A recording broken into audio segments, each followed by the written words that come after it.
you know that what we were doing was adjusting the camera to make sure that we got our guest. And boy, do we have a guest for you today. Here, this is podcast episode number 1165.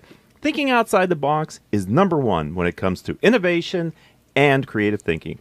And that's why the team behind Devise Interactive, their creatives and explorers, help solve problems and strategize around your needs to bring enormous results. And I know it's true because it's right here on my script. It says enormous results. And we have their founder, Dalip Jaggi, here. Thank you to come back. You're a reoccurring guest on Critical Mass Radio Show and Podcast. So nice to have you back. Thank you for having me. I love coming here and talking with you. So let's set the context for the audience of business owners and entrepreneurs. Tell us a little bit about your background. Interesting story, kind of how you got to where you are today, because you weren't always with Devise Interactive. You had, matter of fact, when you were on the show the last time, it was a different incarnation of you. So give us an update, my friend. Sure. So, I mean, pretty much my background, it's actually quite simple. I've been programming since the age of 15. So picture me like in high school, just like always in my room learning new things. And so just started learning how to program, and then kind of like in college, people just want to hire me to develop. And that sort of grew more than my two hands. Started saying, okay, how do I actually accomplish all this work? Didn't know what I was doing. Hired like a part-timer. And then soon enough, it started becoming to an agency. And then my passion has always been like that creative and development, sort of like what at the crossroads between those. Right. And then so Devise Interactive was born, and we kind of set this mission to say, hey, we want to help with like early stage innovations and partner up with them to make sure that they could build their ideas and help them go to market. Okay, so you said something there which was specific. You said early stage innovators. Is that what I heard you say? Early stage innovations. Okay, what's that mean? So what I mean is it's a company that I have an idea, it's kind of X and Y, but I don't know where I want to go with it, or like what the process is in terms of maybe building the product or even like gaining some traction out of it. And so that's sort of like what we have sort of doubled down to focus on, is like looking for those like early stage innovations, because we have a set process that we take them through. And so it's like actually think of it like a set curriculum. So we have a set curriculum that we take them through to say, okay, this is how we're going to ideate.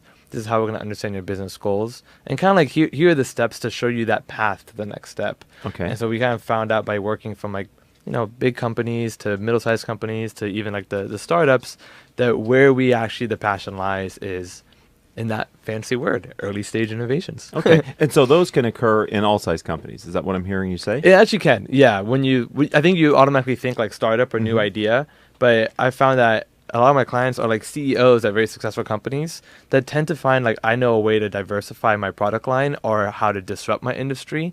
And so they're coming up with new products and they have an idea. Okay. So that's an early stage innovation. So and it seems like to me, that those have to go through a different process than the line extension, the normal evolution of a company. You almost have to come outside of yourself to be able to really make a disruptive difference. It's very holistic in the terms of, I think, the idea is like, so where companies have a solutions first mindset, like, okay, we need to solve X, we need to solve Y. When you're ideating a new idea, it's not so linear. I go from here to here. You need to kind of like think of all the different like set branches of like your organization and what do your users really need. So that's why we create that curriculum, to provide that like full like 360 view, so then we can sort of like have this roadmap to develop alongside with. Well, it would seem too that if the innovation is disruptive to your marketplace, it might be disruptive to your own business, which might be hard to get launched inside the company when people have vested interests. Sometimes that could be the case. Yeah. Sometimes like, I want to get myself out of business, but this is the new business I want to go into. Right. And then because I don't like that future, so I'm not too keen on working on that. So how did you develop the curriculum?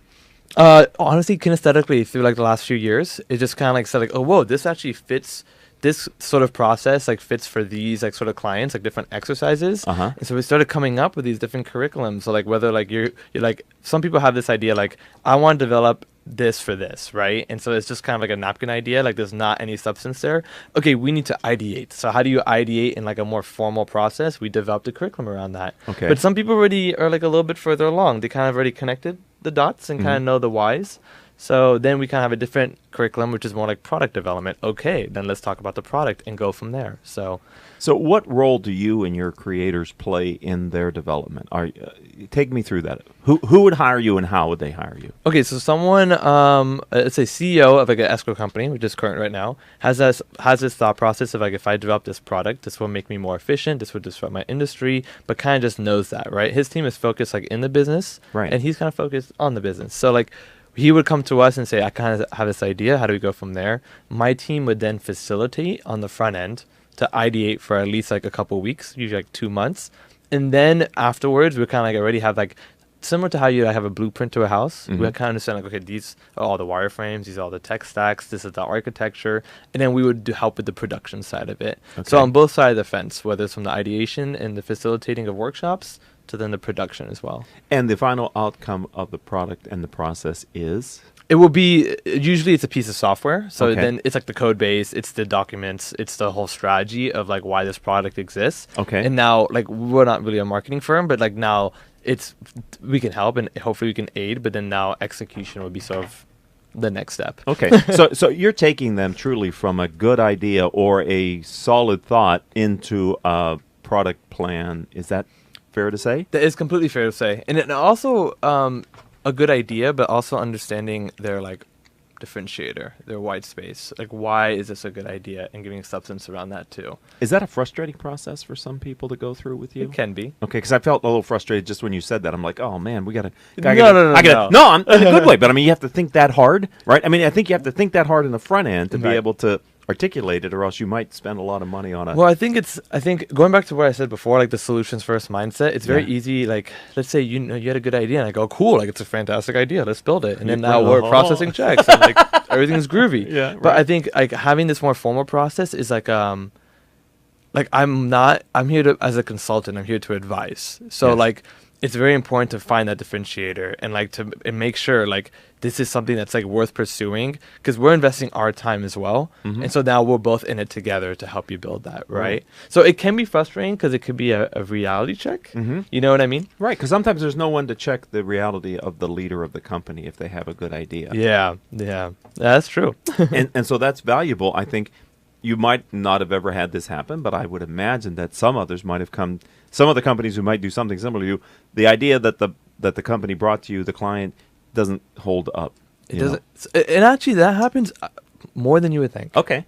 Like 60-70% of the time, we go through, and then, we have to tell them, you know what, like this isn't something that we would pursue, but we don't want to just leave them there. Like, here are some other individuals that you could work with. And that's just because like viability is a question, and we're like, we don't have everything answered on why this is really a good fit. Right. Yeah, because just because you think it's a good idea doesn't mean the marketplace is going to think it's a good idea. There's timing, there's marketplace, there's a demand for it. There's a lot of questions that come into play. Right. And so with that, like, we're not in the quantity game. We're just looking for like a couple solid early stage innovations. Okay. Because we always think disruptive influence and disruption in an an industry always works. But there are a lot of false starts, right?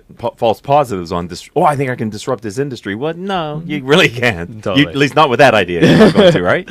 Yes. And again, I'm coming back to organizations because I work with CEOs of companies. It's hard many times for their organization, their people, to tell them, boss, I think we're missing something here, especially when it was your idea, boss. You know? So having an outside firm who's experienced in this way, who can actually vet it in an early stage, that's the time you want to know if it's worth putting the big bucks behind it that you're going to have to launch this idea. Right? And I think a lot of times before you even get there, you don't need to spend a lot of dollars just building the product, which I think a lot of people think you need to do. You just need to create the space for that critical thinking. Okay, like where is the market right now? What does our research tell us? Have some data that speaks to those like ideas that you have. And then go a little bit further in terms of like maybe some competitor research, maybe identifying who our users are and their personas, So defining that a little bit further just helps provide clarity in terms of just to challenge your thoughts and ideas, I think. And that's the time to do it. Michael Houlihan, who is one of the co-founders of Barefoot. Cool last name. Right. One of the co-founders of Barefoot Wine said, strategy development is like cement. When it's fresh, you can move it with a trowel. But strategy development, like cement, once it's hardened, you need a jackhammer to change it, right? So I think great analogy, right? And I think what you're doing is you're moving it with a trowel, because I would have to think some people have come to you with an idea, and through the process in the curriculum, you might point them in a slightly, hey, this is good, but did you look to the left or to the right a little bit? Does that ever happen? Oh, we call them little micro like epiphanies. Like, oh, I never would have thought about that, right? Yeah. And I think when you create that space of just thinking to look to the left, to look to the right, to look all around, I think you find that more times than some that you would be like, oh, okay, I did not see everything, because you only know what you know. Right. You don't know what you don't know. You don't know what you don't know. Exactly. And before you go charging off to take that hill, it's kind of good to know everything about that environment. Exactly. So is this rewarding for you to do I love it. The passion between new ideas and just like ideating, I find a lot of love in that. I really find like through building my firm, that's like where my passion actually lives. Okay. So you've been able to live your passion by creating a business that pays your bills and helps you to feed people and employ people as well. Yeah, exactly. Isn't that cool? It is pretty rewarding. Right. And you've iterated at this to really kind of end up where you are now, right? Yeah, it went through its journey. I think any business, I mean, when we first started off, it was kind of like, okay, any business is a good business, so we just accept it, right? And then through that, we're like, okay, we should, a lot of our clients wanted marketing, so then we dabbled in marketing a little bit and realized that's not really our core discipline. So then we kind of pulled back a little bit. Yeah. And then so we were kind of like at the face of these like at this fork, which was like we can like double our staff and like just focus on like revenue growth. But now I kind of like want to like, let's not do that. Let's actually focus on just like a couple clients and there's a couple projects that we could partner up with. And I feel that's how we'll make an impact into the projects that we're working on. Are these is your niche technology companies who have an idea for disruption? It is. Okay. No, I wouldn't say it's only technology companies. Like some of them come from like, industries that are in the medieval times, like real estate, right? Like there's a lot of like disruption that could be done there, a lot of ideas, especially where we live here in Orange County. So it's not only, but it's usually tech focused ideas. Okay. Yeah. Okay. Inside the industry. Yeah, exactly. So your earlier example of a loan mortgage company, they're not a technology company, but they have a platform of technology. They may need, so that usually the ideas are tech centric. Okay. Yeah. So any company that has a tech centric idea, you could work with if it kind of fits your model. Yeah, fits exactly. your model, right? Yeah. All right. Well, it's a combination. You got to want to get excited about what they're doing, and they got to feel like you can help them. Yeah, we got to jive. Right. Yeah. It's a relationship. We're dancing. Okay. So, what is it that is the secret sauce for working with you? We've kind of talked about you, but your team, what is it? There must be others that could help them in the space for sure. like you. I would say it's quite saturated when you think about builders in general. I think it's personality and process. So we have a very defined process, the curriculums that I've talked about. So when they're working with us, they're going through a very formulated process that allows for ideas to flow through. Okay. And allows for more a way of thinking in terms of like how we're going to build this. Then when it comes to the production, is that we actually want to come in as a partner, truly a partner, that we hope that like, I think a lot of these like other firms want to like put a retainer and keep you ongoing. We actually hope that like the same way that like, your kid goes to college and like kind of moves on, like we hope that you move on, like, you build out internal teams, like we were a pit stop on your journey of growth. Well, that is different. Yeah. So like we were like that, like, and we hope that through us that you see that path clear. So like I mean, as weird as it may be, like I hope that you're not a client 2 years from now. Like I hope that you've improved the level of sophistication, you built out internal teams that we've helped alongside that, but you're not, like, you've grown to the next step. Well, that is truly a differentiator, because you're right. I think a lot of companies try to build in the retainer. Everything we do is to try to keep you dependent on us in the future, because now that we have you, we don't want to lose you, because if we lose you, we have to replace you, and that's a lot of hard work. 100%. So we don't do any retainers. It is project based, which can be frustrating at times, but at the same token, it's like we want to truly position ourselves as a consultancy. Okay. So like, how do people find you then?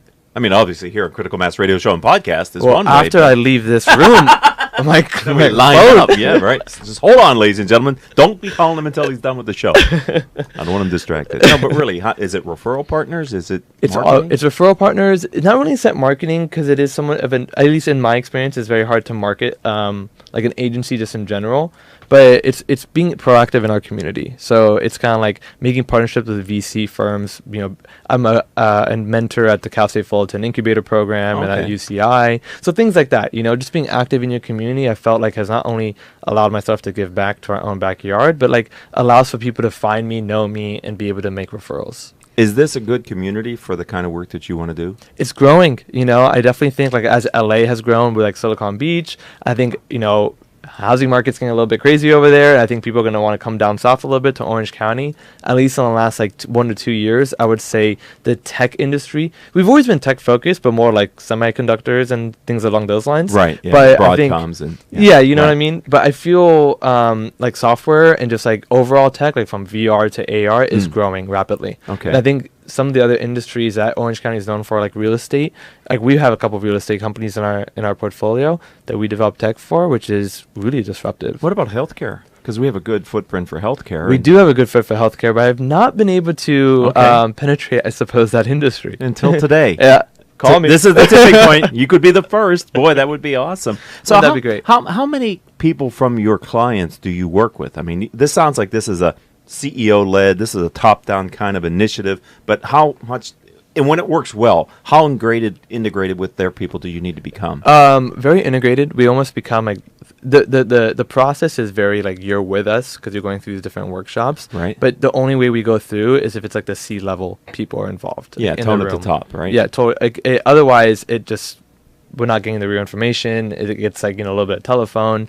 Never really works that well. So it's super involved, super engaged. And some people who just want more like set it and forget it, like they're kind of doing their work. Like we're not made like that. We're humanistic. Like we got like talk and collaborate. All right. So they have to be willing to partner with you through this process. Yeah, absolutely. Okay. And can you figure that out pretty early in conversations with people? I mean, have you sat down with somebody and gone, well, we lay out the expectations, you know what I mean? But yeah, if we're unable, a little bit busy, like it's all about priorities. And if this isn't like the top of the priority, like we know, like, okay, you know what?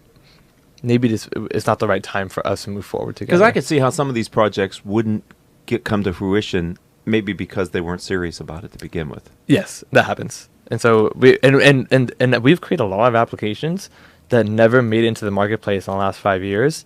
And so that's where we're putting up a gate in terms of, how do we, because we don't want to put in the effort. Like, you got the check, it paid the bills, but like the financials are a renewable resource. That time, we want to write a line of code and know that that's going to be executed, right? Right. So what's the future hold for us? Where are you going?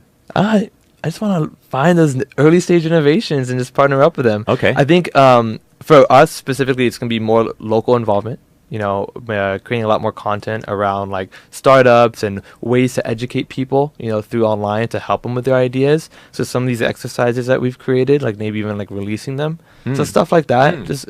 We just want to be like this focal point for like these like for these new sort of startups that can like help ideate, but also even after like they outgrow us, we can help them with funding. So that's kind of like what the future of Devise sort of looks like. Okay, so you got an ecosystem that you're building here. We're really, I'm very glad you said that word, because with like our sort of like brainstorm meetings, like with my team, like that's what we're calling it. Like we have an ecosystem of whether it's like from talent to builders to actual like advisory people on our advisory board, like VC firms and angels. Mm-hmm. So like we're definitely creating this ecosystem. Okay, but again, you don't have to be an early stage technology company to want to work with your firm, right? No, but you have to have an idea.